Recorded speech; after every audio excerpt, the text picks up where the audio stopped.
Je suis Philippe François Steninger. Je suis le président de l'association Espoir Pancréas, qui est la première association de patients et de proches de patients concernés par le cancer du pancréas et qui a été créée en 2016. C'est une association qui a été créée par un groupe de fidèles, installé dans un premier temps à Nancy et qui a largement débordé sur la région parisienne et sur d'autres régions françaises. Le 19 novembre, c'est la 7e journée mondiale de lutte contre le cancer du pancréas. Et à cette occasion, on a voulu marquer les choses en invitant plusieurs spécialistes dans le domaine du cancer du pancréas afin de répondre à des questions qu'un certain nombre d'adhérents, de non-adhérents, les personnes intéressées par le sujet nous ont posées. Nous allons faire des séquences d'une dizaine de minutes maximum pour que vous puissiez les voir sur Facebook dans un deuxième temps. Et nous accueillons aujourd'hui le docteur Aurélien Lambert, qui est travaille à l'Institut de cancérologie de Lorraine, pardon. Je vais vous laisser vous présenter, Aurélien. Bonjour, effectivement, je m'appelle Aurélien Lambert, je suis oncologue médical à l'Institut de cancérologie de Lorraine à Nancy, centre de référence, centre de lutte contre le cancer, et je m'occupe plus particulièrement des pathologies digestives et surtout du cancer du pancréas, et depuis peu aussi des tumeurs endocrines. C'est cette petite partie des tumeurs qui sont un petit peu différentes et qui concernent également le cancer du pancréas. Merci beaucoup. Et on va consacrer cette première série de questions aux symptômes, si vous voulez bien, et au dépistage du cancer du pancréas. Première question, quels sont les symptômes les plus fréquents qui devraient alerter le patient et le médecin généraliste? Alors, ce qui fait déjà la problématique du cancer du pancréas, c'est que les symptômes sont souvent très silencieux. On se rend compte malheureusement de cette maladie un peu tard parce que les symptômes deviennent trop bruyants. Mais c'est un cancer qui a la fâcheuse tendance d'évoluer à bas bruit. Et les symptômes qu'on peut rencontrer sont souvent dans les formes d'ailleurs qui concernent plutôt la tête du pancréas, sont une jaunisse par exemple, quand les canaux biliaires sont obstrués, il y a une accumulation d'enzymes dans le sang qui se traduit par une jaunisse, la bilirubine, et la douleur. La douleur est un des symptômes aussi qui intervient. Alors, c'est pas parce qu'on a des maux de ventre, entre guillemets, qu'on a un cancer du pancréas, mais quand on refait l'histoire, souvent les premiers symptômes sont des douleurs ou des troubles digestifs. Oui. Est-ce que vous voulez dire par là qu'il faut plusieurs types de douleurs en même temps pour vraiment commencer à s'inquiéter? C'est très variable. Il y a des patients qui n'ont jamais de douleur, qui tout au long de leur maladie, aussi grave soit-elle, ne rencontrent pas de douleur, parce que les traitements permettent aussi de les juguler quand elles apparaissent, mais globalement, on n'est pas forcément symptomatique par la douleur. Parfois des gens sont parfaitement asymptomatiques et un des modes de révélation qu'on a assez souvent, c'est au cours d'un examen de routine, un scanner par exemple, pour autre chose, on découvre la maladie. Donc on est assez pauvre entre guillemets avec les seuls symptômes et c'est pour ça que le dépistage est bien en peine dans le cancer du pancréas, puisqu'on n'a pas encore trouvé la solution miracle. Et donc, c'est une question qui va avec la première. Quels sont les examens les plus pertinents pour dépister un cancer du pancréas? Alors, l'imagerie reste la référence, c'est-à-dire qu'à partir du moment où il y a suspicion de maladie, par exemple quelqu'un qui perd beaucoup de poids, ça c'est un symptôme qui n'est pas spécifique du cancer du pancréas, mais qui j'aurais pu le citer aussi, la perte de poids franche, c'est-à-dire perdre 10 kilos en l'espace d'un mois ou deux, c'est anormal, hors régime bien sûr, ça doit nous alerter à faire une imagerie par exemple. Le scanner abdominal est un bon examen, est un très bon examen pour qualifier une maladie, pour dépister un cancer.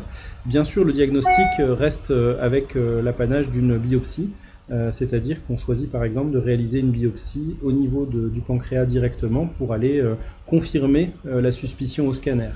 Il existe quand même une petite exception, c'est que lorsqu'on découvre une tumeur qui nous paraît opérable, Ce n'est pas la majorité des cas, mais quand elle est opérable d'emblée, on peut se passer de biopsie pour aller directement à la chirurgie. Ça, c'est une discussion qui a lieu en RCP, c'est-à-dire en réunion de concertation pluridisciplinaire. On se regroupe avec toutes les semaines le chirurgien, le radiologue, l'oncologue, des tas de participants, gastro-entérologues également. Et on décide par exemple des fois de se passer de biopsie pour valider une intervention d'emblée parce qu'on considère que c'est trop suspect et qu'il vaut mieux pas perdre de temps. Et sinon, l'examen de référence reste le scanner qui peut être couplé à une IRM si on a besoin d'avoir plus de détails. Si par exemple on a besoin d'observer le foie est un organe adjacent qui est bien souvent touché également. Il ne s'agit pas de se précipiter sur une tumeur du pancréas et d'oublier le foie qui peut être malade également. Auquel cas, les stratégies de traitement sont différentes.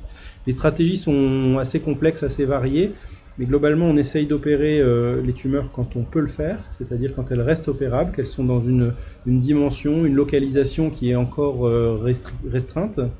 Et puis la chimiothérapie est l'autre grande option quand cette situation, enfin ces prérequis ne sont pas remplis. On va plutôt proposer une chimiothérapie. J'ai beaucoup entendu parler de tests sanguins qui pourraient à un moment donné servir au dépistage.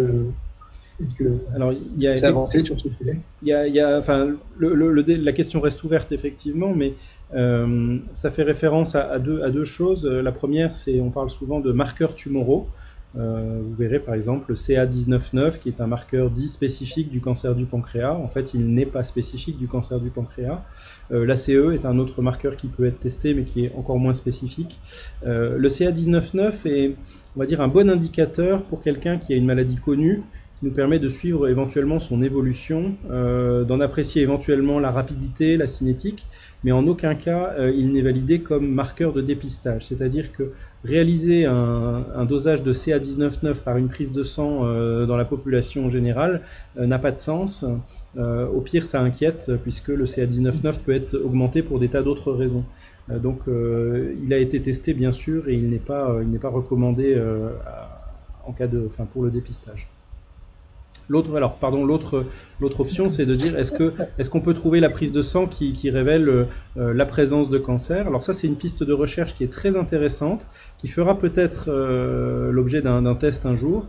C'est de tester par exemple ce qu'on appelle la présence de tumeurs, d'ADN tumoral circulant, c'est-à-dire qu'on détecte dans le sang, dans une toute petite prise de sang, la présence d'ADN qui n'est pas de l'ADN normal, mais de l'ADN de la tumeur. On le reconnaît parce que le séquençage génétique qu'on est capable de faire dans les laboratoires, dans les plateformes de recherche, sont capables de différencier les deux. C'est-à-dire que l'ADN qu'on a dans notre corps de manière générale n'est pas exactement le même que celui d'un cancer, puisqu'il a des anomalies, celui-ci, et on arrive maintenant à faire la différence. Il n'a pas encore été prouvé que doser ça en dépistage était fiable, mais c'est une piste prometteuse qui, dans les années à venir, fera peut-être l'objet d'un test. En tout cas, c'est une des pistes sérieuses, une des rares pistes sérieuses qu'on a pour le dépistage actuellement. Et toujours en ce qui concerne, dernière question un peu plus compliquée à vous poser en ce qui concerne donc les symptômes. On nous a demandé donc s'il était possible de savoir depuis quand un cancer s'était installé, à partir du moment où il est diagnostiqué, de quand date-t-il? Oui, alors ça c'est encore une fois, je vais faire une réponse de Normand, mais c'est difficile de l'apprécier dans le sens où le cancer du pancréas est réputé pour être rapidement évolutif, c'est-à-dire que quand on est porteur d'une maladie, ça ne fait pas en général plus de 2 ans, plus de 5 ans qu'on a cette maladie qui évolue à bas bruit. Même si certains patients nous donnent tort, parce qu'il existe, on s'en rend compte, des patients qui sont diagnostiqués, chez qui on relie un ancien examen, par exemple, un ancien scanner qui aurait été fait pour autre chose, et où on trouve parfois une lésion qui aurait pu être suspecte. Donc ça, on s'en rend compte qu'après, bien sûr, puisque c'est pas détectable facilement. Mais l'ordre d'idée dans cette maladie est toujours de l'ordre de quelques mois. Hein, c'est comme ça qu'on raisonne, rarement plus d'une année. C'est la bonne façon de répondre, je pense. Dire que ça fait 2 mois ou 4 mois, on est incapable de le dire en général, mais plus de 9 à 12 mois, ça devient rare. C'est une maladie qui est quand même d'évolution rapide et qui est assez brutale. Écoutez, merci docteur pour ces premières réponses. On revient vers vous dans quelques minutes pour une seconde série de questions. Très bien, merci.